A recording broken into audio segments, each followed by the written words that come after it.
with a look at what's good in Michiana. How about students learning creative writing tips from a former South Bend teacher turned author? 16 News Now reporter Jack Springate joins us live in Studio A. Tell us why these students were geeking over their latest lesson, Jack. That's great pronunciation, Cherry, and that's probably because they learned more from watching hide-and-seek author T.P. Jager talk about creative writing than by listening to him. So it might not be too surprising to learn his main lesson to these kids is how to be a better story writer by showing, not telling.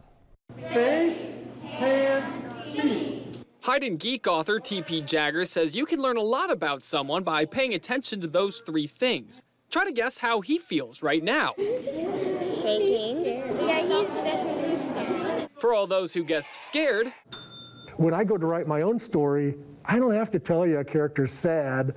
Maybe they just drop their head, or their eyes go down, or there's a little tear. now I could tell you about all the ways Jager inspired these young writers today, but I'd be missing the point if I didn't show you. You can say like what he's doing to show like how they're acting. He was stomping around and he had his fists clenched. Say he's stomping into the building, you would say that instead of just saying that he angrily went into the building. A writing technique he points out in his own book. Kevin pulled his knees tighter to his chest without raising his head.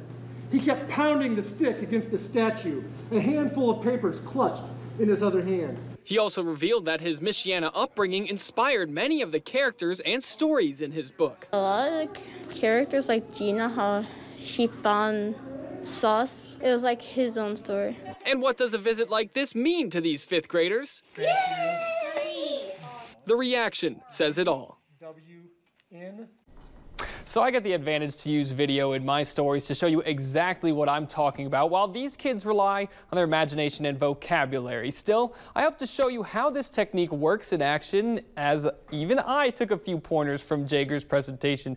And Jager told me he has a second book in the works that you can learn more about, and learn more about the Mishawaka native by visiting this story on our website. But for now, Terry, Lauren, I'll send it back to you. All right, Jack, great story. Thank you so much. Turning now to